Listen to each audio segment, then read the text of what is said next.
Hello, everyone. It is April 10th, and you are listening to the Knoxville Game Design Chat Podcast. This month's game, we're going to be discussing DarkMaus, DarkMaus, which is available on Steam. If you have not played the game, spoiler warnings for the discussion, so you can stop this here and play the game if you want, and if you don't mind spoilers, you can keep listening.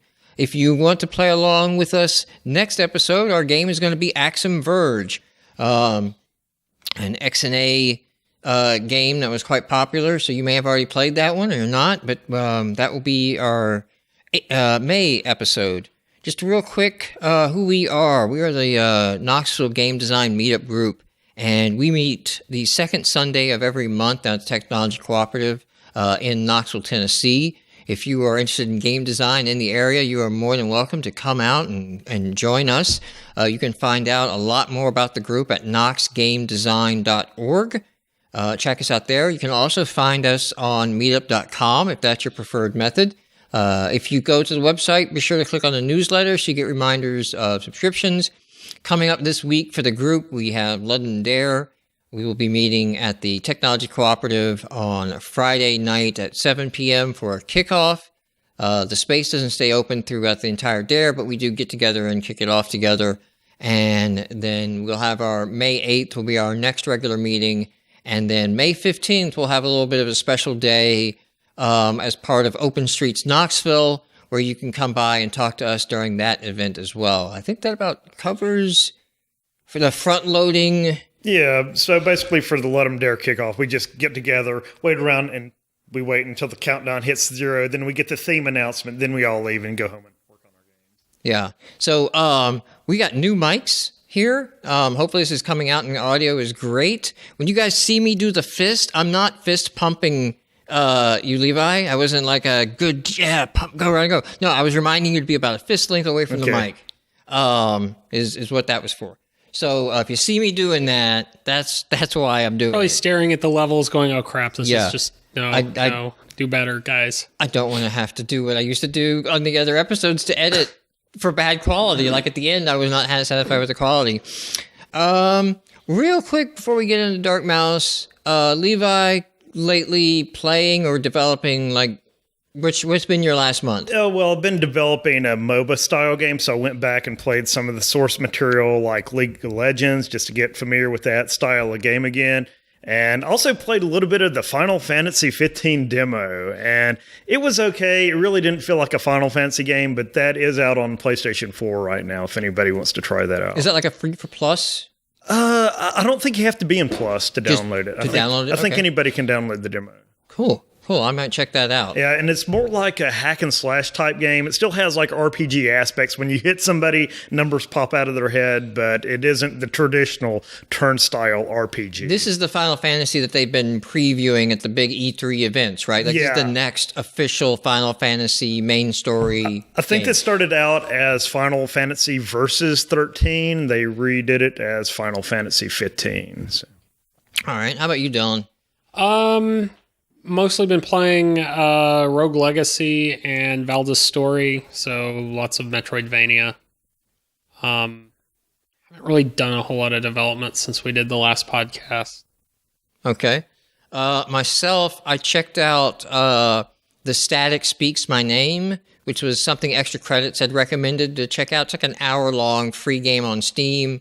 Mature topic, but I think it's a Unity game. It felt like a Unity game.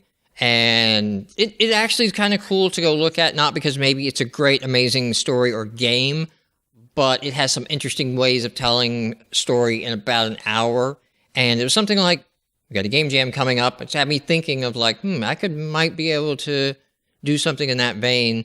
I've been sinking a lot of hours into various Souls games, getting hyped for Dark Souls 3, which is, as I speak, preloaded on my computer. I'll be the last person in the world, apparently, to get to play this game. Because apparently all the streamers have it. It's leaked online. You can just buy it on Xbox by changing your region to Japan.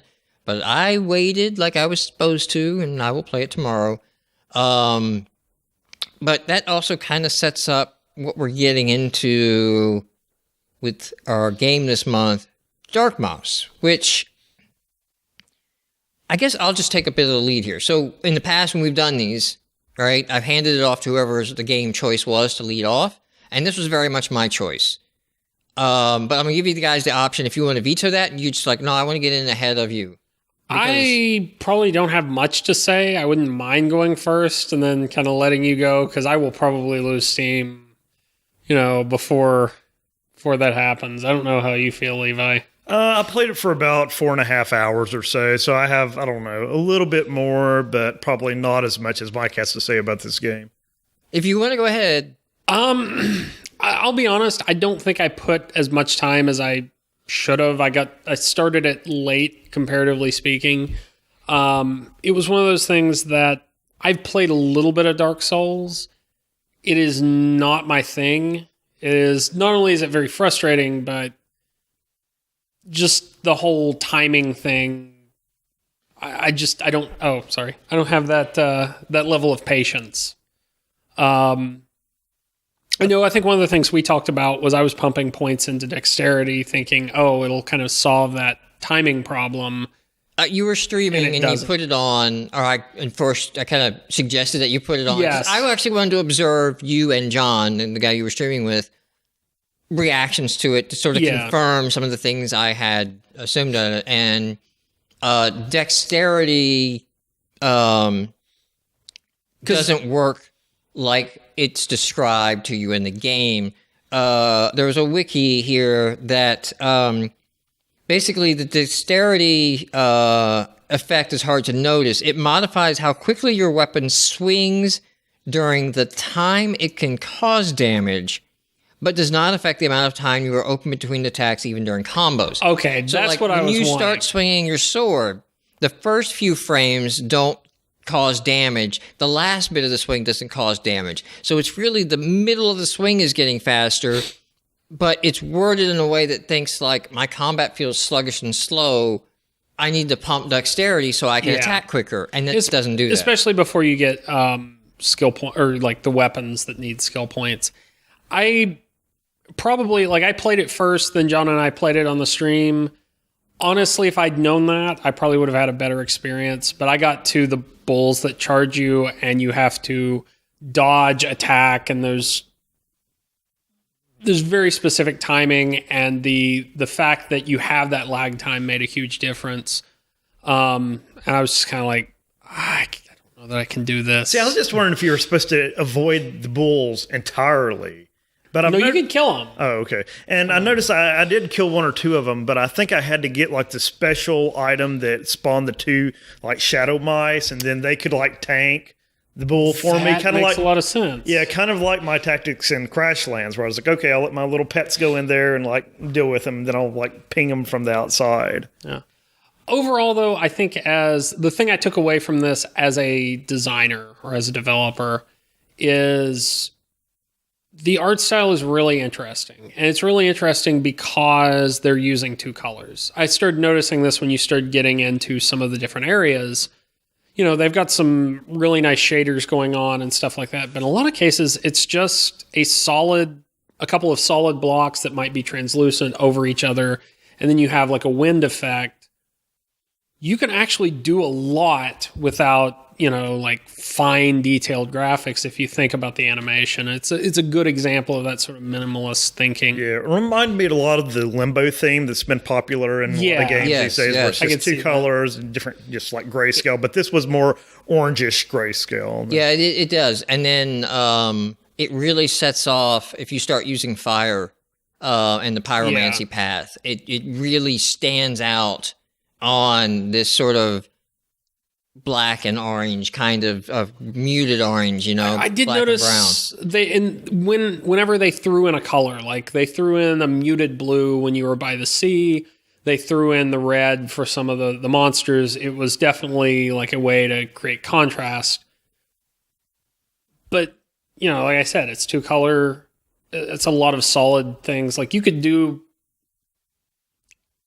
had good art. This is not a ding on its art, but it's like you can go in with programmer art, and if you think about the animation, you think about the composition, do a lot more than than you would think you could do. I was really impressed with the particle effects that they did with the fire there. The swirls too. Yeah. You almost didn't notice them until you'd been in for a little bit to notice like the swirls were reacting to your character in there as well. And I think the lighting played really well of giving you the practical design of, I want it to feel like you're peeking into a room you can't see everything. Because you're top-down 2D, so you're used to being able to see everything.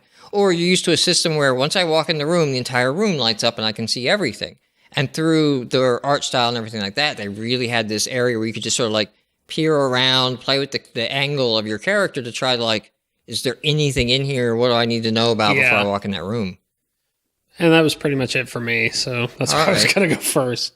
All right, you want to be the dessert topping in this whatever we're making here, this creme brulee. You can go first. That's not necessarily a thing you want to be the topping of. Oh, yeah, that's true. That gets burned, doesn't it? Okay.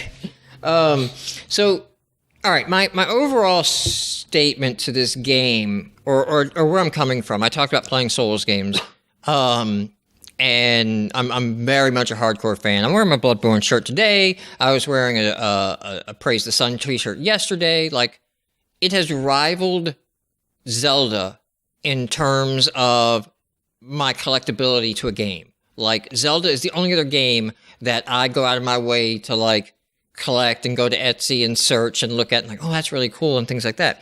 And this is across all of the games minus some Dark Souls 2. I'm not as hot on Dark Souls 2 as I am for the rest of the games. And that's kind of common in the community. Different reasons, I think, for each player. But I didn't start playing Souls until last year when Bloodborne came out, and even then was like a month later, okay?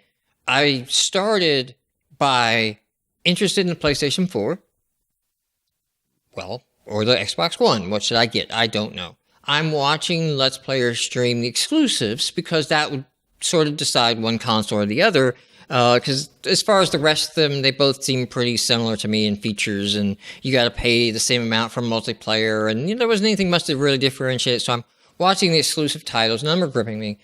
And then I got into a point where I realized for about a month I'd been watching Bloodborne Let's Plays like of streamers that I didn't even watch. Like, I was searching Bloodborne footage, and I could see, like, you very much come up to a very rough boss in the beginning called the Cleric Beast. It was very early, and I was spotting the patterns that after having watched a lot of people of like the Cleric Beast has a giant arm and a little arm, and it's like the attacks are telegraphed by which arm starts moving, and it's like they need to get away. They're about to get smacked with the big arm because when the little arm goes in like that, he's going to follow up the big arm and not like this. And it drew me in because there was a Mega Man-like quality where the Mega Man games are all about pattern recognition. At least the good ones are. And it's like, memorize the stage, memorize the pattern, understand what's happening, and it's a breeze, You can get through the classic Mega Mans in about an hour if you know what to use on what, the attacks of the boss, and what the stages are offering, right? They're still fun.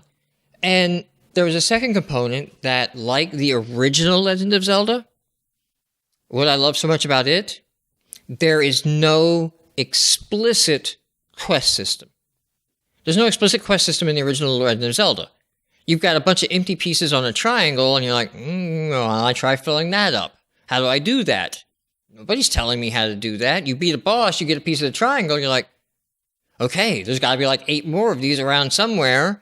Let me just go in this direction. It's like you can finish level 2 before you even start level 1, and you don't even know this is level 2 if it didn't say it in the upper left hand corner. You can find level 3 and not even know where 2 is at. But at some point, they do kind of limit you on which ones you can go. You have to have the raft to go into the island to get to level 5. There are points in the game where they gate progress on items, and the Souls games do this as well. The Souls games do a point where either a boss or having to get beyond the boss to get a key for something, does gate that as well. Okay, so I'm a heavy convert to the Souls series. I've played all of them multiple times, but only in the span of a year. Okay, but at this point, the Souls games are becoming a genre. Okay, that is a Souls-like is a thing now. Assault and Sanctuary is another one that is out. that has a really 1 foot in Souls, 1 foot in Castlevania. Like if you got either of those appeal to you, like DarkMaus, you guys may bounce off of. But if you're like, I want to be dude with the whip, but have a little bit more of a complicated system of combat and stats to level up, like Salt and Sanctuary is pretty great. Plus, Salt and Sanctuary, you can do co-op on the couch. It's not obvious. I wish they would have made it a little bit more obvious on how to do it. You have to do some things in-game to activate it. But there's Eater, there's like 5 other games on my Steam library that are either out or coming out or in early access that would be Souls-like. And these are mostly indies at the moment. I would say Ubisoft's For Honor might be taking some inspiration from Dark Souls. It's not out yet and haven't played any demos of it, so I don't know how true that is. It's just in art, it's looking like they're doing that. And DarkMaus is the example of making a genre game without understanding why the genre is the way it is. Okay? This is like coming into a roguelike and focusing on RNG. And it's like RNG is critical to roguelikes, but it doesn't make the roguelike. And it's not the end-all be-all. The procedural level generation is a component, like you were talking Rogue Legacy. Yeah. Having your previous playthrough carry over into new characters, like they do it through generations, is sort of essential in the roguelike genre. Like if that's what you're going for, that crowd is going to expect that thing. And we're at the cusp of this Souls genre, so we're going to have some of these stumbles. And I think DarkMaus is a really well-coded, and the art style is great game. Yeah. And I think when I get into my list here, like my list is really focused around you misinterpreted or took or didn't understand why these mechanics exist in the Souls games correctly. When you implement it in your game, it's more of a copying without understanding than understanding the base system and then implementing it appropriately in your game. I think the developer did a really good job of accomplishing what he set out to do. Like if I had to imagine a 2D Souls game, this would be it. I mean, it's really not my thing, but I think he did a good job in doing that transition into 2D. And that's part of the problem I have when I'm typing this stuff up is I'm going to sound really harsh on this because I'm passionate about the Souls and I'm passionate about this game design conversation. Please take away from this podcast that I'm talking about the game design aspects around the Souls games and implemented in DarkMaus and how they play around. I think if you're a fan of the Souls games, if you can check that box, DarkMaus is worth checking into. Okay? If you're not, I don't think it's worth it at all. I can't give a review on this game because there's too many caveats before I can recommend it to you. Like I need you to fill out this 8-question survey before I can understand whether I can recommend this game to you. I even need to know a bit of why you're playing the Souls games, because there's different reasons people play them. And if you're playing on the lore aspect end of things, DarkMaus is not for you. DarkMaus is not offering those things. If you're into the combat and the mechanics and the systems, take a look at DarkMaus. So, as it sounds like I beat this game up a little bit, please know I am talking on design. It's an excellent thing what one person has accomplished. It's an XNA game. A development blog was kept at darkmaus.com, so you can go back there and see the post of how these particle systems were implemented and done in different versions. I think a very awesome thing is the developer posted a very alpha build to Reddit. So there was a post to the Reddit Dark Souls, hey, I'm looking at this thing, check this thing out, what do you guys think? And he actually had a good playable build going, and it was very well received. And I don't think it was planned this way. I think he was just looking for feedback. He's got an alpha, looking for feedback, and, you guys interested in this, should I try to make this a game? But the effect was when he went to Greenlight, he had a fan base ready to go to get him to Greenlight. And I think if you're doing a genre-based game, to find some of the games in the genre, when you get to a playable demo state and seek those people and say, hey, here's a free game. It's a demo. What do you guys think? I'm looking for feedback. Yeah, the developer is Daniel Wright. Thank you. I didn't write down his name I had to there. look it up.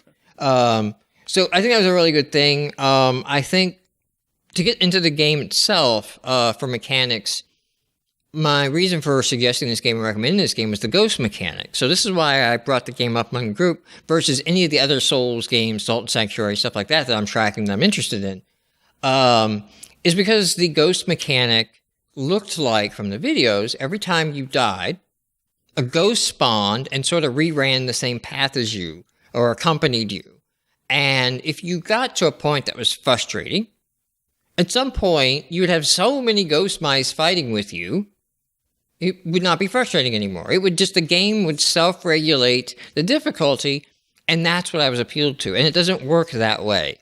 The ghost mice are there. Yes, they help, but they're items you have to find and unlock. Yeah. They don't keep adding. You have to find more items to be able to have more. So usually you have one. They're not the smartest. I'll get into this a little bit. So they're not really working the way I imagined they were going to work. I don't think it was the developer's intent to ever have them work on this way. But they didn't work the way I expected. Let's see. You mentioned the 2D arts. We've covered that. So I'm going to skip my notes on the 2D art.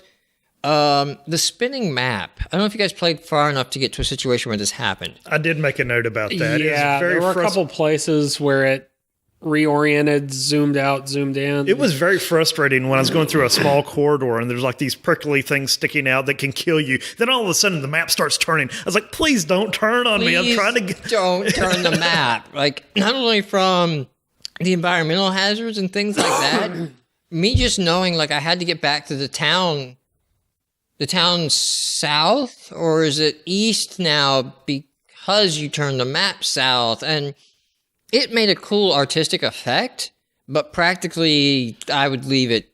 I do think that's an effect that, like the place you're talking about, that could be used effectively, but you have to set up enough time before and after, so it's not just like, oh, I'm right here. It was a little more tolerable. I don't know if you guys got to the keep, the castle. When you got to the castle and it did that, it's like, okay, I am inside of a building now, and it's a little bit more. But when it was just doing it out in the open areas, I think the castle was actually where I was just like, I died deep inside the castle, and I was just like, I got to the point where there's like a mouse with a big, like, two-handed axe, and you're like trapped. I guess it's like a boss fight, and that axe just like one-shots me. I was like, okay, I tried it like 5 or 6 times.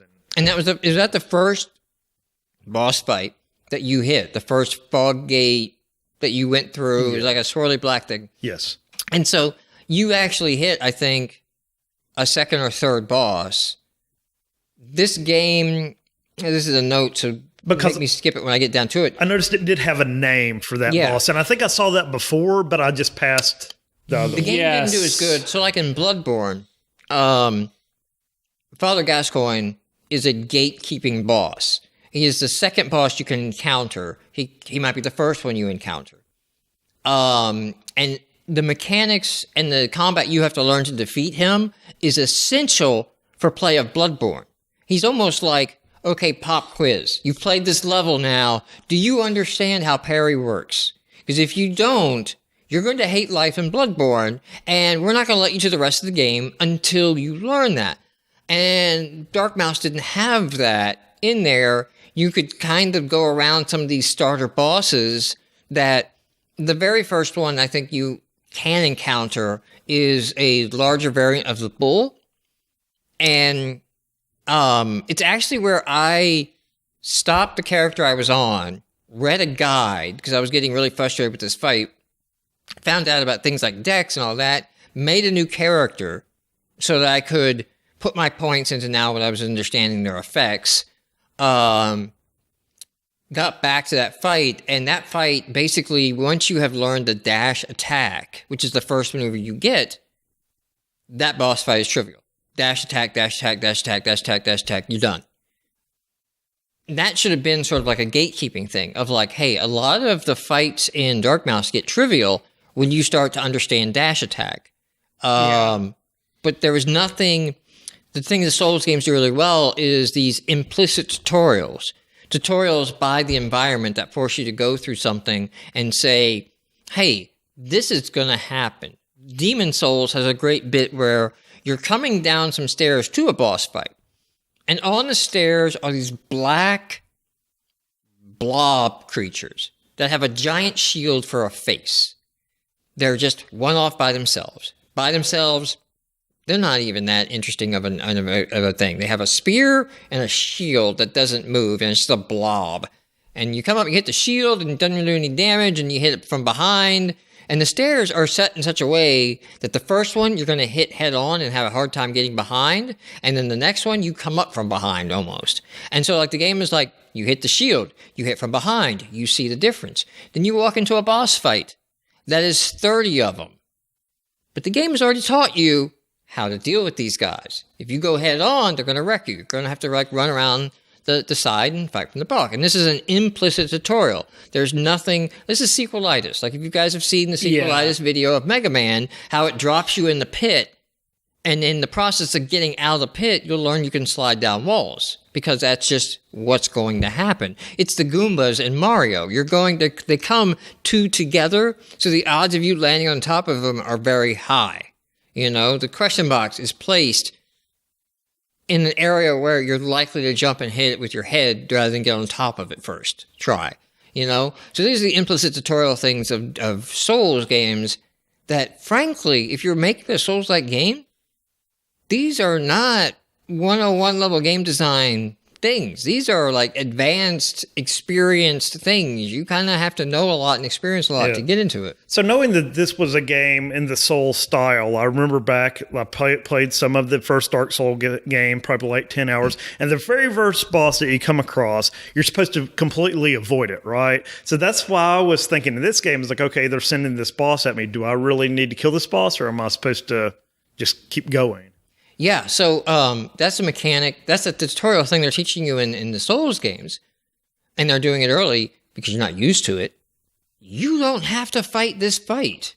It might look like you have to fight this fight, but we're going to keep killing you and sending you back to the bonfire. That's right in front of the thing. So, like, there's no time lost. So that's why I kept, like, I just avoided the first boss in DarkMaus.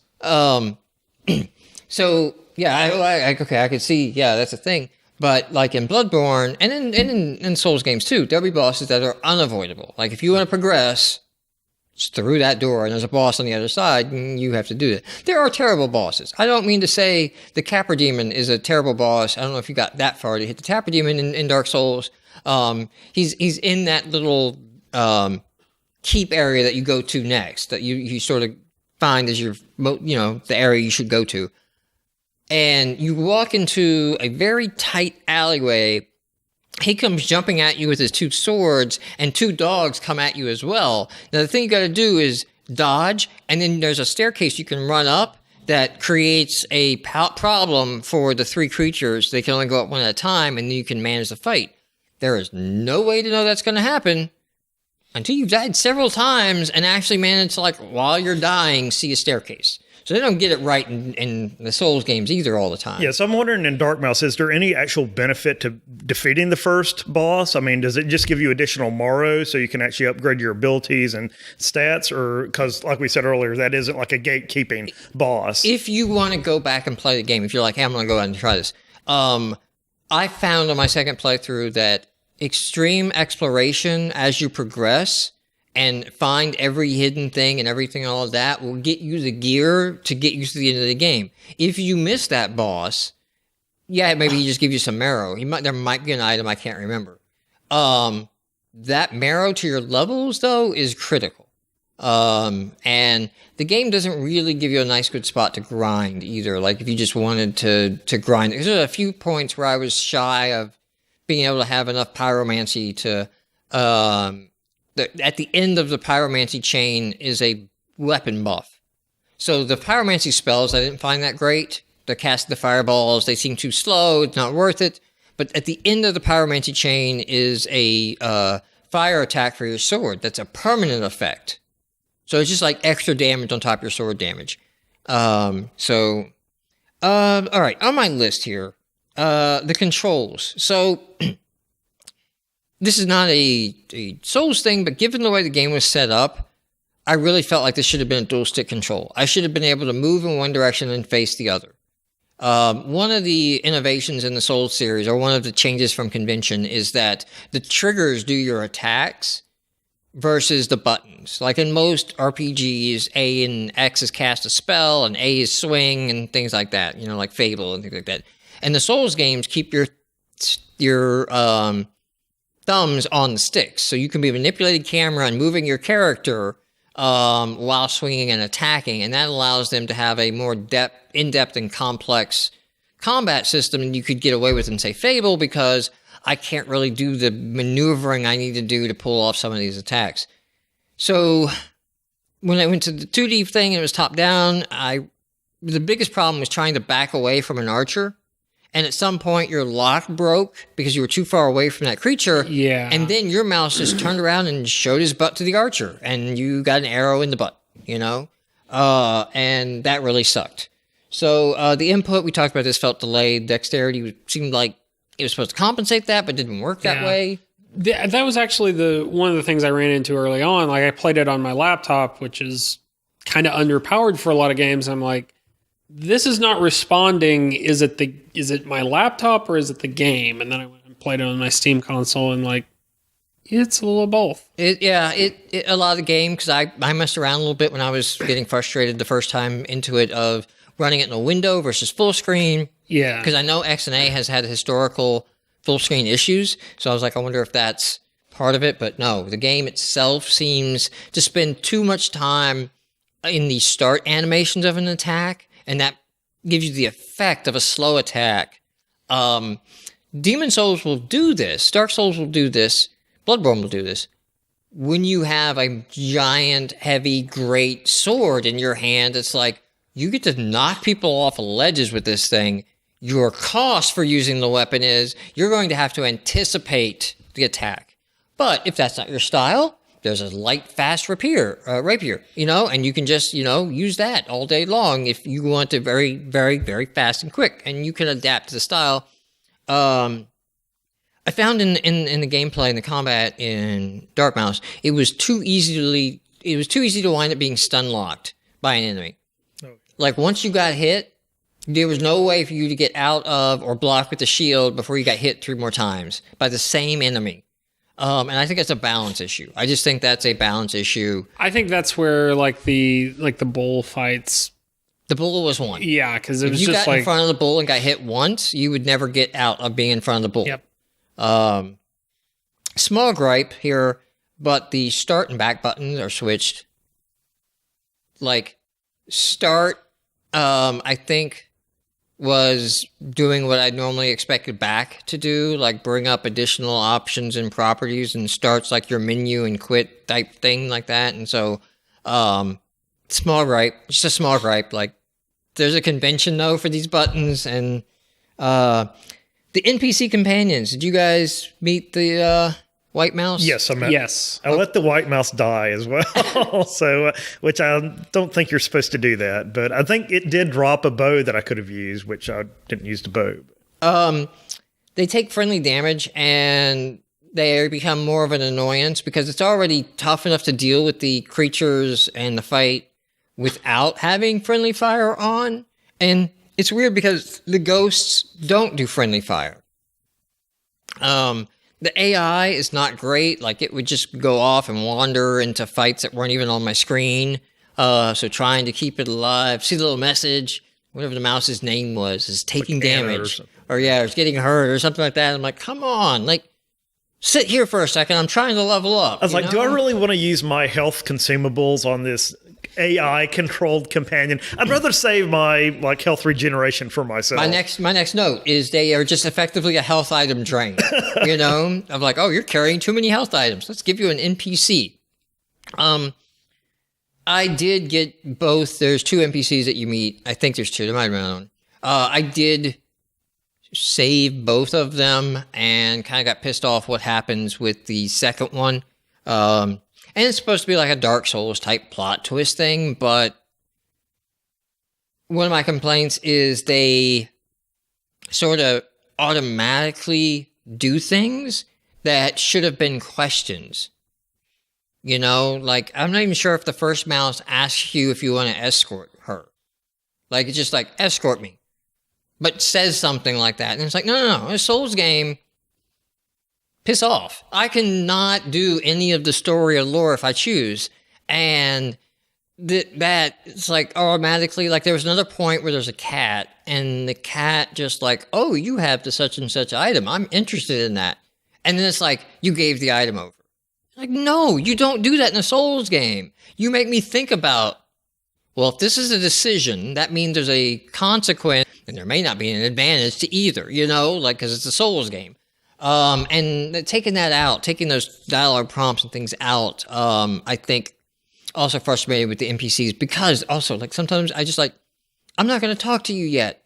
I'm going to go clear this area, and I'll come back and talk to you and extort you because your pathing in AI is crap. Also, their talk prompts kept coming up when they were on the quests, and would get in the way of me trying to pick up marrow or rest at a bonfire. Because it's like they're just like getting next to you, and then would make comments of like, back off, you're too close. I'm like, stop staring on my marrow, okay? Like, you're standing on my marrow, I'm going to walk over here. Anyway, the ghost mechanic, we talked a little bit about that. I personally would not have gated that behind an item, and I would have worked like it more like I defined. The pathing, I think we talked about that a little bit. The enemy AI still aggressively targets the player over the ghosts, which again, I felt that need to be tweaked and balanced a bit because it lessened the value of having the ghosts. Yeah. They just tended to attract more things to a fight than they did actually helping me deal with the one creature I was having a problem with. I noticed if they happened to pick up an enemy, that was great, but that was not always a guarantee. I still think there's a lot of idea to explore in this idea of ghosts from the bonfire mechanic. So I know I've been doing this a lot, and I'm going to do this in some more explicit ways. I'm going to compare the game directly to the Souls games. Right. I think that is a fair thing to do, though, given that this game is very obviously wearing its inspiration on its sleeve. It's what it's going for. It's what it's intended to do. So I think these are valid criticisms I can lay at the game versus a game that might be in the same genre, but it's like, we're both RPGs. It doesn't mean Skyrim should be compared with Skyward Sword. You know, like, come on. Like, why are you expecting that to work like the other game? Where it might be a little bit less of a fair comparison. So, difficulty. This is my biggest gripe with the Souls games. And you guys have talked about, like, I just don't have time for the hard games and all that. And the difficulty, I'm not going to say the Souls games are easy, and they're not difficult, because they are. But they're not as hard as they are made out to be. I mean, Cicely finished Demon Souls, right? She doesn't play any of these type of games, and we sat together, and my coaching was more of advice on stats, or what doing this item versus that item, what the benefits or consequences was, and, you know, pointing out, like, hey, there was a path you missed here to go back and get. But I was not stopping her from hitting all the traps, getting surprised by all the creatures, you know. I just may have been like, keep that magic shield with you, you know? And then, okay, so you know magic's going to be a thing, but you don't know where it's coming from. You know, so like there was a little encouragement to not get super frustrated with it, but she beat Demon Souls. She beat the final bosses and, you know, got through them all. And a surprisingly good number of bosses, like most of the bosses in most Souls games do have some cheese strats to them. And you can find a way of like, hey, I found this ledge. You can't reach me on this ledge. And I just shot it from arrows from up here. Cicely figured out some of these. And I think they're intentional. I don't think these are like exploits. These are like, no, they could have very easily made the level so that that couldn't happen. They could have very easily made it so that the boss didn't have a field of view or a range in which it would be active, that you could actually get far enough away from the boss in the boss chamber that it would just walk back to the center because you wandered away too far like a regular enemy would, right? They put these things in there, and, you know, Cicely, we weren't using any guides, so when she got these, you feel accomplishment. And it's weird. It's like, no, you cheesed this really hard, difficult game. So no, they're not designed that way. They're designed for you to solve the puzzle, and there's multiple solutions to the puzzle. And that is a legit one. Knowing all of his attacks and jumping in there and getting melee right in the face and like going toe to toe is a way to play. That's the way I like to play. I actually like to be a spellcaster in every other RPG, and I have not liked spellcasting in Souls. I would much rather sword and board, go toe-to-toe, let's do this. It's just the way the games are designed, because I feel like I don't need to blast it from 1,000 yards away, because if I get up, I'm going to take so much damage. It's like, no, I know his pattern. He's not going to hit me. My thing is to carry big giant axes and big heavy shields and almost no armor, because I don't plan to get hit. I plan to use the shield to deflect projectiles, and maybe bash something over the head, and the big axe to take big swings and knock things down quickly. And I don't intend to get hit, so I don't really need armor. And that way I can stay light and fast and be jumping all around the place. So the difficulty in DarkMaus seems to be hardness for hardness' sake. The difficulty in Dark Souls is, one, look for the puzzle solution. This is not the game you bang your head up against it. And it's where most people will get turned off for the game, because most games allow you to run in, mash X, and win. And that's just the way they're designed. There's a lot of games are just, mash this button. And Dark Souls has more of a fighting game timing component to it. You don't want to mash, because there is input queuing, and you need to time, and you need to hit things at certain frames of animation. And there's invincibility frames, just like there's frames in a fighting game where you can and cannot land a hit. Okay? And it's about knowing those systems, and then you can get in there. Of course, you can stand back and be a mage if you want and blast them from a distance. That's valuable in the Souls games too. And some would say the magic in the Souls games is overpowering. Like, a lot of them have let you stand back and be a glass cannon and go through 99% of the game never getting toe-to-toe with anything. I think that's another valid solution to the puzzle. I don't think that's a problem. And I think people that have struggled against it, if you want to jump back into it, my thing would be like, maybe read some guides, play around with some build types or things like that, and find which one of these is the way that you want to play the game. Because at the end of the day, Miyazaki has actually said he is considered easy mode. And it's funny because Blamco, Bandai Namco, has made him take back that statement, because they market the game, it's prepare to die, and you're going to die over and over again. These games are hard, and only the true gamer can do that. That's their marketing garbage. And they made him say, basically, it's like, oh, that was sort of a translation issue or something like that. But no, Miyazaki is a game designer like any other, and he's like, if there's people who cannot play my games, and there's a way for me to let them play that still allows the people who like the games to continue enjoying the way they like it, I want to explore that. But he also does have a devilish side. He is also on record of saying in Bloodborne, I took away shields because too many people were playing cautiously, and I wanted to see how this affects gameplay. Like, we're all rats. There you go, DarkMaus. We're all dark mice in his little game. And he's like, what if I take away their shields? How do they deal with that, So Bloodborne takes away shields and gives you a gun in the offhand, and it's very different gameplay than the other Souls games. But I didn't feel in DarkMaus there's like that level of customizability. Like, if I wanted to be a mage, well, I have the pyro spell, I have fireballs, that's it. Or I could use a two-handed big sword, or like the rapier that you're talking about earlier, but that's the level of customization toward a specific class in DarkMaus. And it didn't. It doesn't have, that's another one of my things on here, the variety in weapons of Dark Souls versus DarkMaus. And it's kind of a hard, I will take flack on that statement, because it's one guy, one game, he put weapon types in there, but I think he overreached, because there is different weapons and different attacks and different enemy weaknesses to piercing versus slashing versus, bludgeoning. And it's like, you don't have the weapon variety to have that many armor types and all of that. You need to dial this back to a rock, paper, scissors type scenario and simplify. I think you've overreached with the capability of one person's going to do on a game by themselves. The other point of difficulty in the Souls game, which DarkMaus kind of gets this, but it comes off more frustrating and doesn't allow suspense to develop.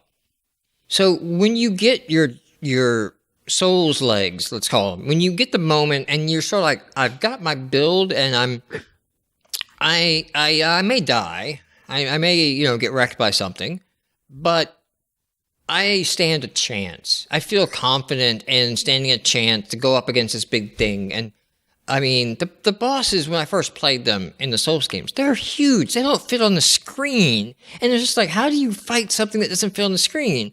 Now that I'm versed in the language of the Souls games, it's like, yeah, I get it. It's fine. It's no big deal. Boss, whatever size, I can take you down. The difficulty in, like, hey, I can still die. I can still blow my combo. I can still get caught off guard, fall for this trap. Isn't so much in, like, give me challenging, hard gameplay and just make it harder and harder and harder. It's that when I go into a new room or a new area, what is down that hallway? And it works hand in hand with the fact that Souls games have, for most purposes, one currency. That is both your leveling up, and you're buying equipment currency, and you're buying consumables, right? And so when you lose your souls, when you lose your marrow, that's huge. And it creates this tension if you're walking around with a lot of souls or a lot of marrow, but you've made a lot of progress. Like, do I press on hoping there's a bonfire behind the next door? Do I backtrack and level up with all the souls I've amassed and then just have to refight this level again? And it creates this nice tension in the gameplay that creates a very tense thing that then the level design can then play off of and be like, oh, here's your bonfire right in the corner the whole time. What were you worried about? And then also be like, there's your bonfire down this long hall of nothing but archers, and they're coming at you, so it's too late. You shouldn't have stepped here until you were ready. So they can do that. There's an equality with the player that the enemies should have. It varies. It's not one-to-one. I'm not going to say like every enemy uses the exact same mechanics and weapons of the player can use, but most enemies do. And most enemies behave like the player character would. So you don't know how many times you can get stun locked. You should then be able to stun lock enemies. And you can't. Because you can't attack enemies fast don't enough. stagger the way you get staggered on hit. And in the Souls games, that's one of the difficult but fair things is like, oh yeah, you got hit, you got staggered. Well, if you do that same thing to that creature, it will be staggered and have a long opening, and you can do the same thing to you. There's powerful moves, there's backstabs, and what do you say, reposits? How do you say that word? Reposts. Reposts, thank you. And reposts, right? Enemies can repost you as well. And it'll do the same animation that you do to them, and it'll take about the same good amount of chunk of health as it takes off of you. So there's sort of an equality of, okay, he's using the same weapons I use, uses the same shields I use, has a stamina, will run out of stamina. I can let them exhaust their attacks, and then knowing that they can't really block now because they have no stamina and their shield will break. And it doesn't seem like DarkMaus had that implemented. It's hard to know because even in Dark Souls, like there's not a stamina meter on the enemy. You just sort of have to know from playing your own character. The castle is very much a Sin's Fortress from Dark Souls. In Dark Souls, there is an area called Sin's Fortress that is an area of traps. It is nothing but an area of traps. My problem with it in DarkMaus is there was no reason why this castle should have so many spiked walls and traps going on in it. Sin's Fortress isn't a castle, it's a fortress designed, Sin, to prevent people from getting to Londo, the realm of the gods. And it's like, you cannot go to the gods unless you can pass this test. So there's a lore reason for this thing to exist, not because throwing a bunch of traps at people are fun. But again, this was a single designer. And, it is a single designer. It is, but if you're going to go for a Souls-like game, you open up these comparisons. And then that's sort of the thing of like, in Souls games, the environmental storytelling is huge. Okay? If there's a body on a cliff that you pick an item up from, it matters what that armor that body was wearing, where was it, how was it placed on the cliff, and what was the item that you just picked up from it, because it fits narratively in what's either going on in this area, with the story, with the quest. None of this stuff is explicit in Souls games. This is why I was saying if you play for the lore, you're not going to like DarkMaus, because it doesn't seem to honor that, okay, there's a poison swamp. Well, why is there a poison swamp here? What happened to this land? How did it become corrupted? Who did it? Why did they do it? What happened, and things like that. There's just a poison area because there's a poison area. Thankfully, the poison area is small. because poison is still one of the worst mechanics to ever be invented in games. It's never liked in any game.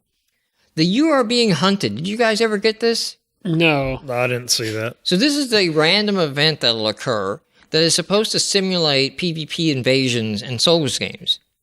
And another mouse comes in attacking you. Random to like a mouse like you with a sword and a shield. Do you have to get past a certain point to trigger it? No. It seems to just be a random event. Okay, so you could have it at the beginning. You could have it at the beginning. There might be a point at it, but I know if you made it to the castle, you could have already had them. Because I had them well before I got to the castle. It's supposed to be a PvP invasion thing, which is something that is varied in its mechanics between each Souls game, but the basic idea is that players can invade other players. As an enemy, they appear. There's usually a lot put on the host, me, who's being invaded, to have advantages. And the invader is at a lot of disadvantages. Some of the games have the health of the invader. So I get my full health bar, you get none. I think some of the games have prevented healing. So like you can't heal. I could be wrong in that. But there are items that you could use on somebody to stop them from healing as well. So you come in half health and can't heal, you need to be good at invading. But it does sort of mix things up a bit when all of a sudden that comes on, you see a message, you're being invaded by Red Phantom, blah, blah, blah. Like, oh, it's on. They seem to happen infrequent enough, and they seem to be stacked in your favor enough that they don't have the negative consequence you would think they might have of like, oh man, people are just trolling me. It's like, no. It actually is like, oh, okay. Yeah, let's take a break. Let's do this. Oh, you're a caster. I'm a tank. This is going to be fun. Let's see what he's using. I've got a new toy for you. Check this out. You check out your new weapon, your new attack. And so there's a lot to that ends up making it more interesting. Bloodborne does it like their latest game. I don't know how Dark Souls 3 is doing it, but Bloodborne did it by actually having a specific NPC in the game. You went in the area, it told you a bell ringing woman is ringing a sinister bell. And this only happened in 2 areas of the main game, I think. If you find that NPC and kill her, invasions are stopped for the area. Done. You can't invade in the area. In Dark Souls, if you kill the boss of the area, then you can't get invaded. Done. So if you're like, I didn't get invaded or something like that, well, just go into a boss fight. They can't invade you in a boss fight. And once you beat the boss, then the other thing, of course, with these things is there's the co-op option as well. All of these games have an option. That's, again, with the difficulty of the games, that's something that is designed to regulate the difficulty. Co-op. And I hate the Bandai Namco marketing that just sort of drives down the fact of like, no, you shouldn't have to co-op. That means you're not a good gamer. You're not truly a Souls fan if you co-op. Bullcrap. I'm enjoying Dark Souls 2 a lot on another playthrough now because I've just decided I'm co-oping all the time because I really wasn't loving this game the first time through like I did the others, and I'm trying to give it a second chance, and now I'm just co-oping all the time, and I'm having a blast. Joining up, because the co-op doesn't last a long time. The co-op is a time thing. So either it's like, in Dark Souls 2, it's either like 5 minutes or so, and then that person is out if you just want help with the level, or if you want help with the boss, it's till the end of the boss fight. And then they go back. So the You Are Being Hunted thing, it's overpowering. The invaders are not handicapped. They're actually much, much stronger than you. And when they kill you, your life is permanently cut to half. And it goes back up on a timer. There's nothing you can do. There's no item you can use to go restore my health. Let me take human form again like it would be in the Souls games. And it is extremely frustrating because not only is this event random, it seems to love to go off when you're right in the middle of a fight of, say, 2 bulls. And you're like, right now, I don't have the time to deal with anything extra. Oh, here's another mouse that can dash and attack like me. This is great. This is gone. It steals your marrow. So your marrow is not found on the ground. You have permanently lost a number of marrow. It just takes it with it. I think that's a terrible mechanic, the way they have it implemented in the game. I would actually say that needs to come out be gratefully thought about before it goes back in to make it to where, I mean, if you guys had hit that early, it's a quit the game, never come back level of rage. We talked about the NPCs already. The level design. So, the Souls games, what I love about their level design is they don't do what I call key loops. There might be a couple, but they don't do the key loop that is so often in many other games, which is where you're going along. I'm in my dungeon, I'm going to the dungeon, and oh, here's a locked door. Crap, I have to get a key. Here's a side door. I go down the side door, I go through a whole bunch of rooms of enemies, whatever, I get the key, and then I come right back out that side door to open the door to progress to go on. So this was just an artificial way of delaying me of getting on. Like, the whole little side area is irrelevant. It's not part of the main progression path. And the Souls games don't tend to do that much. What I call them is forward circles is my name that I've given to it.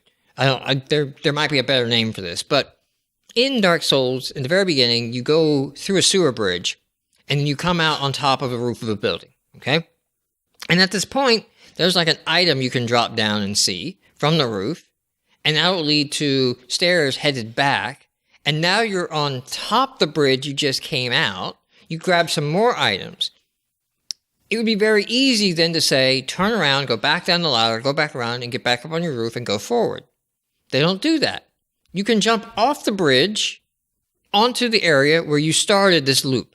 This is what I mean by forward circles. You are never going backwards.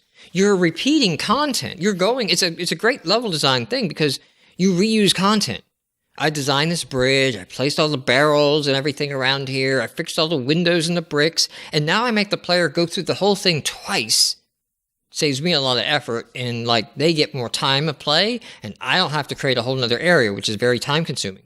But because the player doesn't turn around, it doesn't feel like I just went on a little delay circuit and went through this area twice. I kept going forward. I went forward, dropped down, went up the ladder, went on the bridge, jumped off the bridge, going forward, back to where I was, and went forward to the door. I never had to turn around and go back to the door that I needed to unlock. And DarkMaus has a lot of, you hit a door, go find the key, loop around, go through this whole side area, now make your way back to that bonfire and that door, now open this, you know. And sometimes this can make sense. There is a door toward the end of the game that is like, okay, this is the big bad. This is going to be the final area. It's going to take a bit to unlock this door. I'm going to have to do this side contraption and that side contraption. That's not what I'm talking about. I'm talking about just a regular door in a hallway, and then you have to go do a bunch of side things, and you come back to that regular door in the hallway and unlock it, and that whole side stuff was really pointless. I always found it frustrating where I had to have like a specific key for a specific door. I like the Zelda style where I just have a stock number of keys. You have a number of keys. And I can use this key. Well, they had the big key, which kind of limited toward the boss areas, but just trying to figure out which door required which key was frustrating for me at times. You still get the key loop, but it's not a matter of which of the 3 doors that I didn't go through was the one I should have. It's just pick one and that progresses me. So, last thing, we already talked about the weapons and the same. Last note I have is I actually think I encountered a fog gate bug. My, fog gates are the name given to the doors areas that are the dark fog that you went up to that you go through, but it doesn't dissolve, doesn't dissipate because you can't go back through because you're trapped in a boss arena. The Souls games will also use the fog game doors as a way of subdividing a zone. So you'll hit the fog door. There could be a boss behind it. There could be more level behind it. But it's Souls games' way of telling you, here's a point to take a break and look around the area. Here's a nice little, like, we're going to keep this door arbitrarily closed, requires no keys, so that you can go, okay, I've seen what this little zone has to offer. Now let me do a second loop and just make sure I didn't miss any items. Good. Let me press on now. Now I'm ready to press on. So I experienced a bug, one of those fog gates, where the enemies and my ghost mice went through the fog door like it wasn't there, fought each other there, triggered the boss, and then started fighting the boss and stuff like that, and I'm not even in there yet. Wow. Yes, so I think I might have had an easier time at the final boss fight because that happened, and it seems like when I was reading online, it's like this is a boss fight that spawns additional enemies, multiple enemies, that can be more of a challenge than the actual boss. Just dealing with the ads coming at you, and I may have had an easier time with that. But again, I want to go back before I hand it off to Levi for any notes he's got over there. Like, overall, I think if you're into the Souls game, you might want to check this out. I think as a game designer, I think these are a valid conversation to have. And, you know, we're doing a game design chat podcast. We're not doing a review of the games. Okay, so I'll go over my notes real quickly. Like I said earlier, I played it for about 4.5, 5 hours or so. The one thing I absolutely loved about this game is like when I pressed start, I was immediately playing the game. And I hate games where they start you out with a bunch of text or a video or something like that. It's like, just get me into action. I can tell, oh, I'm a mouse and I'm like shipwrecked or something. That's enough story for me. But through the NPCs, like the little small white mouse that was your companion, it seems like there's a little bit of story thrown in just by your interactions with the other characters. That right there is, I'm glad you said that, because that is a good example of the environmental storytelling that DarkMaus did correctly. Mm-hmm. You're there, you hit start, you see the shipwreck scene, you could care about that or not, right? And if you just want to start bashing things with your mouse sword, go bash things with your mouse sword. If you care about, like, what's the shipwreck? Where am I from? Then look around a bit. But no tutorials are beating you over the head going, yes, hey, listen, let me tell you about the 1,000 years that came before. Yeah, I can't stand that in games. But yeah, I just noticed I had a problem when I was starting out. The pointer for my mouse, it was starting to flicker. I couldn't tell where I was clicking or anything. And I had a problem with tapping. I didn't realize you just tapped to poke and hold your mouse button to swing. So the combat felt really kludgy for me at first. But then I realized, plugged in a gamepad. It's like, oh, this is so much better because with the mouse and keyboard. I was going to ask if you used a gamepad. Yeah, I was like, this is unplayable. I didn't think I was going to play it for 15 minutes. But once I plugged in the gamepad, and I also noticed on the title screen, it does say, it has a note there, meant to be played with the gamepad. So it's almost like, okay, PC guys, I get it. You want your customizable mouse and keyboard. There you go. This is not the game I'm interested in making, though. Yeah, I like some of the aesthetics in the game, like the persistent footprints for your character. And I actually did that in one of my games, the Kitty Adventure game, which was the maze game. And I think it's a good way to show where you've been. So it's like, oh, I walked this way and I got killed. So maybe you want to go some other way the next time. So the footprints kind of helped out with that. As Dylan mentioned earlier, it has a really nice fire particle system. I don't know how they actually implemented that, but I'd be interested to. And you said the developer kept like a log or something. They did, and they got a lot of good articles on and because it was XNA, a lot of it's easy to read for us. Yeah, I'd like to go back and try that or see what he wrote about that, how he actually implemented that. I noticed the enemy mice, the ones with the swords and the shields, they were a lot like the enemy knights in Legend of Zelda: A Link to the Past. Is like, oh, you just got to hit them the right way. Don't hit them on the shield side. Hit them on the side with the sword or in their back. And you can't just attack an enemy a bunch of times to defeat the enemies. Like in a lot of games, once you hit them, they'll start blocking. So you got to figure out the correct way to defeat those enemies. When I came across the spiders, I thought the AI was really well done for those guys. Whenever I tried to run up and attack them, they would back off. And then when I started running away or when I got low on health, it seems like they pursued me more. And I felt like they were the way of trying to teach you to do the dash attack. One way to take them out is dash attacks, yeah. Even though you didn't have that sort of gatekeeper. Yeah. See, one thing I didn't know is if the enemies scaled with my level or my attributes. It seems like they got harder, but maybe they didn't. I'm not sure. I couldn't tell you either. I also noticed that resting at the campfire reset all the enemies. And as a player who came into this, if you hadn't played the Souls game, you probably wouldn't be aware why the enemies kept respawning in that fashion. So, at first it was hard for me to tell, like the little barbs or the briars or whatever that was sticking out of the sides of the walls. It was hard to tell which ones actually hurt you and which ones didn't. So I thought that maybe some signification, maybe make them red or use a little bit of color there and show these are the ones that hurt you. I think the ones that did damage were very obviously like long and pointy. Yeah. But I never actually felt like the hit detection wasn't exactly like, oh, if you hit the very tip of this. And I think I gave you like bad advice too, because I think I was like, for some reason I was thinking like the shield blocks them. They don't hurt. Well, but then like you got like stabbed by it. Maybe I had a different shield or something at that point. Yeah, when you said that, I was like, oh, that makes sense, because I don't think there's a way you can get through that without taking damage. Like, it almost seems arbitrary. Let's see here. As we mentioned earlier, the camera turning while I was trying to avoid these barbs and everything was very annoying.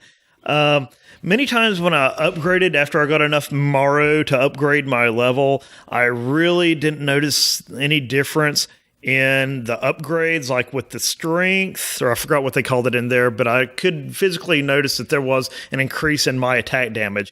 But with the attack 1% faster is like so minuscule that I really didn't notice if this was helping me at all.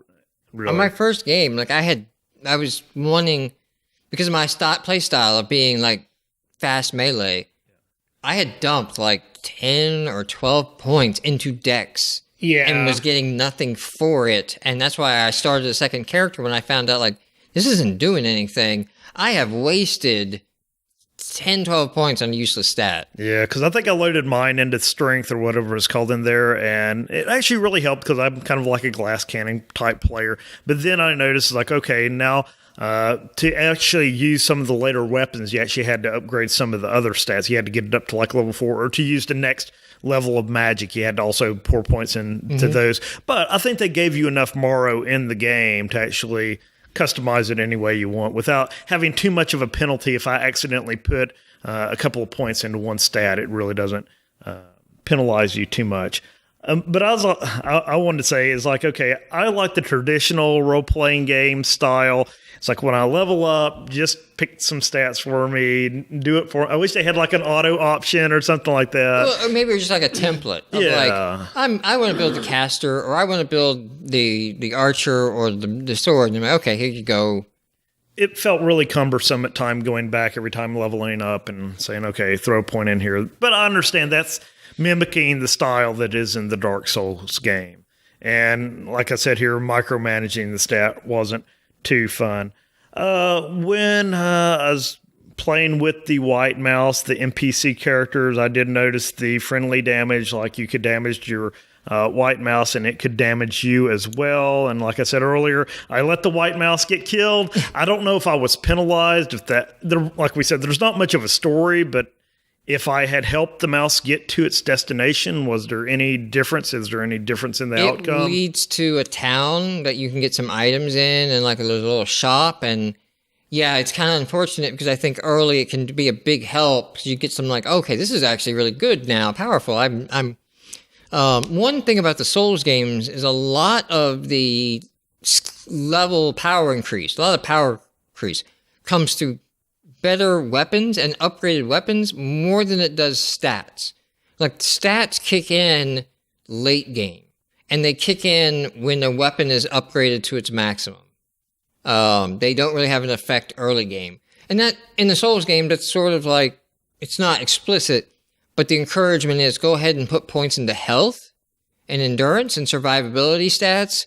And don't worry about damage stats because they're not going to kill. Yeah, and that was why I put so many points into Dex, because it was like, well, I would go for attack first. Dex sounded like the next best thing if you were going for that build. Yeah, because I loaded up with strength, but I noticed when I was getting some of the better weapons, as you mentioned, I did have to go back and put points into the stat that said, oh, I can carry more stuff without being penalized in speed. Oh, so right. It kind of did force me to put points into another thing. And it's not a great copy it's not a great copy of not a great mechanic. And they did away with the mechanic in Bloodborne. I'll have to wait and see if they did away with it in Dark Souls 3. But the encumbrance mechanic, the idea that the way they initially tried to balance is that, well, if you wear heavy weapons, heavy armor and everything like that, you're going to move slower.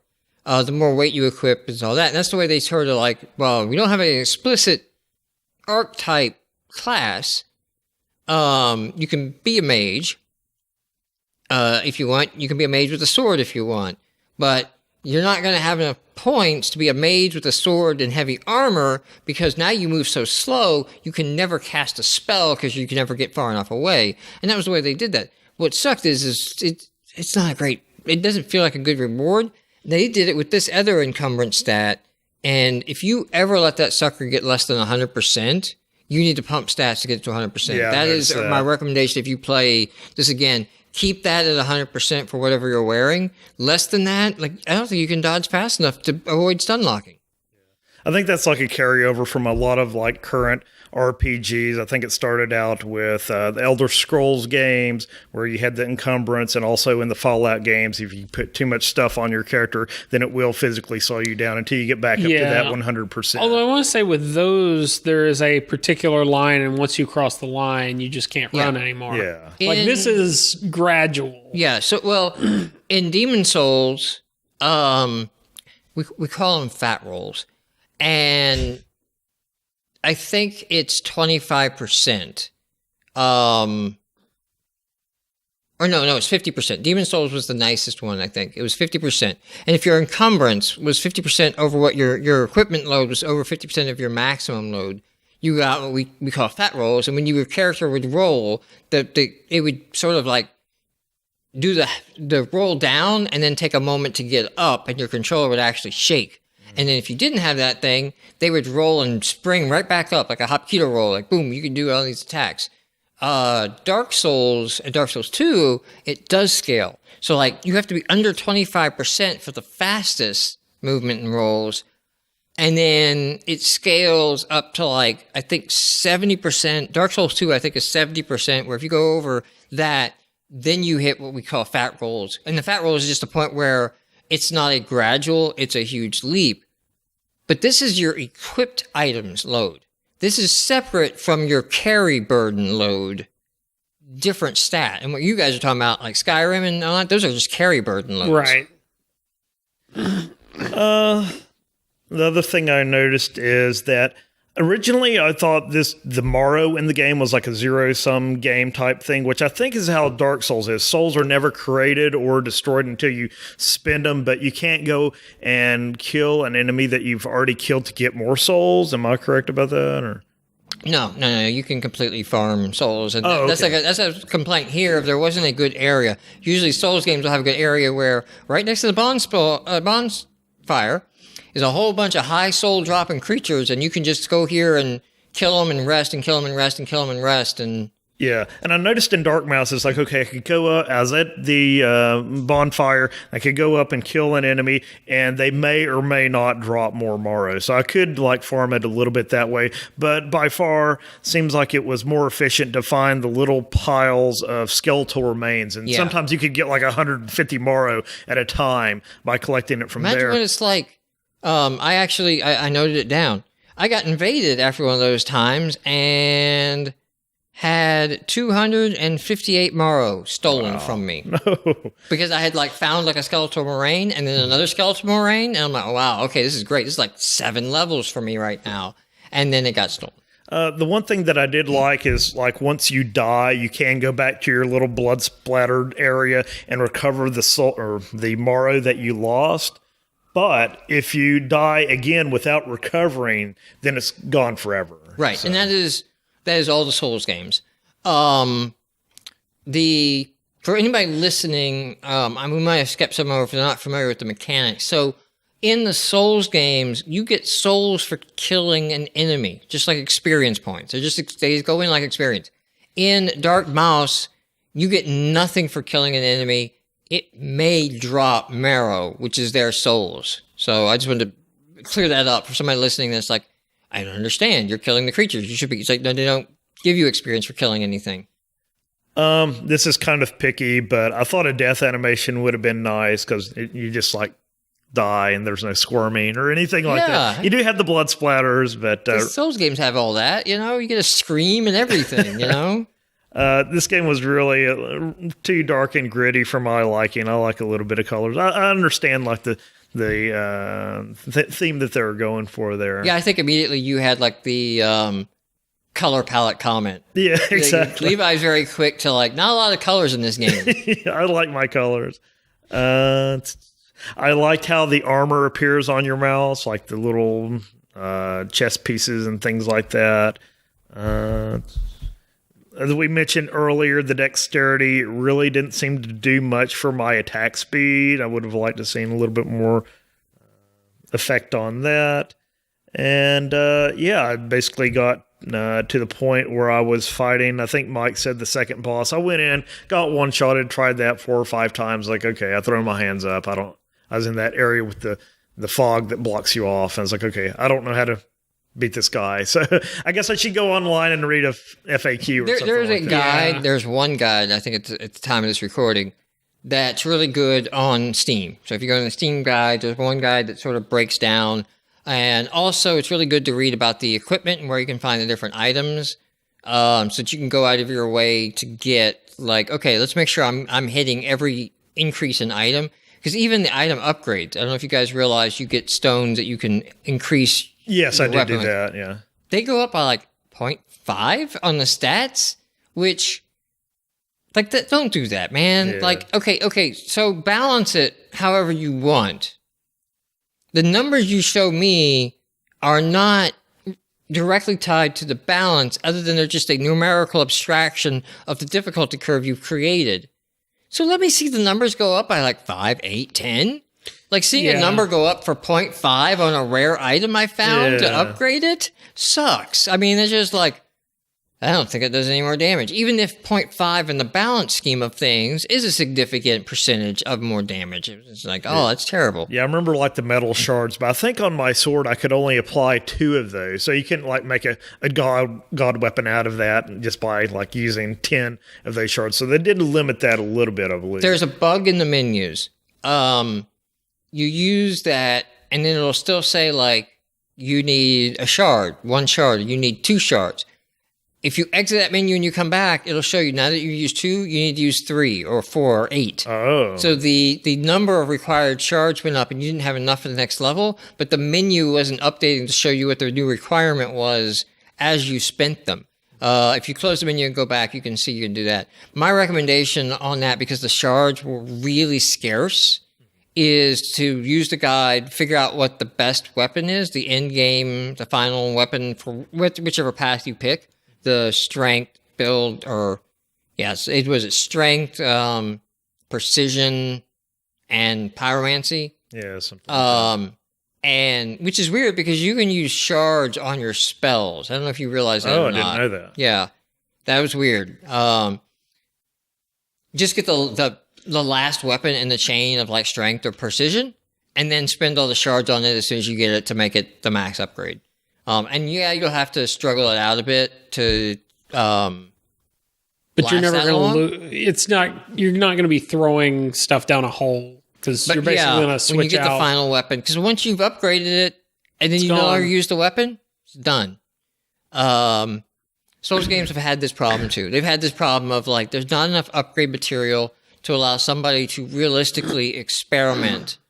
Once you've played a few times, you know what vendors will eventually sell an upgrade material. And so you'll know like small Titanite, large Titanite, and then Titanite chunks will become available for purchase at some point. So as I'm starting my new playthrough, I'll just go ahead and spend my small Titanite like water because I'll be able to buy this for cheap soon and it won't matter. But the Titanite slabs are limited. I'll never be able to buy those. So that's for the weapon I'm going to like carry through the final game. Another thing the Souls games do that DarkMaus doesn't do is that in most cases, any weapon is viable upgraded for in-game play. There's very few weapons that are actually like impossible. Okay? There are weapons that are better than others. Definitely. There are max-min options, you know, and things like that. That is definitely true. So it's not like Final Fantasy where you're always looking for the next best weapon. You can take that weapon you start with and take it all the way to the end and upgrade it, and it's going to be competitive. There might have been a better option for you in how you built your character, but you're not screwed, basically, because, oh, I put some shards in this base weapon that's now useless to me. You know, it's like, no, you can keep your investment forward. And with that, so. All right. I think so those are all the notes that I had. I'll just repeat that. Yeah, I think for what it is, like Daniel Wright, he did a good job in creating a 2D version of Dark Souls. So I think that was really well done. Really not my type of game. I mean, I enjoyed it for the 4 hours that I played it, but nothing that really made me want to keep on till the very end. Made the first character, re-rolled the second one, ended up having like 8 or 9 hours of total playtime. But I hit New Game Plus and didn't have any interest to keep going. There's not enough variety like there is in the Souls games to warrant a New Game Plus playthrough. Like, I didn't go here. I didn't try this build. But at the same time, I don't think that's something Daniel should feel bad about doing. He did a great job accomplishing what he accomplished. Souls is a very new genre, and it's going to take some time to establish what the tenets of this genre even are, like what counts, what doesn't, why is this here? If you take out that mechanic, then what has to go with it? If you use this mechanic, what do you need to include with it? And so I think it's a really great game. All right. So again, our next game is going to be Axiom Verge. If by some chance I get this miraculously uploaded, there's about 18 hours left for Axiom Verge to be on sale on Steam for $15.99. If not, it's going to break our $15 rule and go to $20 again. But it's right there at the $15 line right now, so we jumped on it, and that was our decision. And you can play along next month. Again, you can find everything about the Knoxville Game Design Meetup group and coming out and all the things we can do at knoxgamedesign.org. Levi, what's going on? Where can people find you? What do you want to plug? You can visit my website at levidsmith.com. I'm also GA Tech Grad on Twitter. As I mentioned at the beginning of the podcast, I've been working on a MOBA style game, single player. It's called Agents versus Aliens, so you can check that out. And I've also been doing developer commentary videos. Like whenever I'm developing these games for game jams, I put a video on YouTube, me explaining what I did to create the game. And I've also been doing a weekly look back at previous games that I've developed. So I give my thoughts. Those are really good. I like that. I appreciate that. Yeah, so I think I did like my Amish Brothers game and genetic disorder. So just my thoughts on what I did back then, what I could do to make things better. Gaining an insight as you do this, like as you sit down to make the video for hey, I'm going to make content for my site, I'm going to talk about my old games, but just revisiting the old game Amish Brothers, are you if I was to I should have done that differently? Oh yeah, I'm finding all sorts of things. It's like, oh yeah, if I would have animated the little Amish guy, I would have done it this way. I know how to do it now. Back then, I was just learning Unity, just learning how to animate things in Blender. So yeah, it does give me insight on ways that I could improve those old games, and maybe I may go back and update those games and maybe not release those someday. But yeah, if anybody's interested in seeing those videos, go to youtube.com/Levi D. Smith, and that should get you to my page.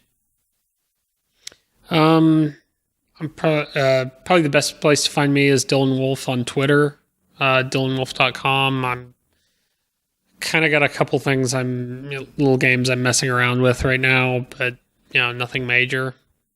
Probably end up streaming Let 'em Dare next weekend. So yeah, to be honest, twitch.tv/ViNull is going to be where to get me, and it'll be if I'm not streaming Dark Souls 3, I'll be streaming Let 'em Dare. That'll probably be the thing that gets me to put down Dark Souls 3 next week, as I just sort of absorb all of that. I plan to kind of go through it blind. I haven't done that for any Souls game.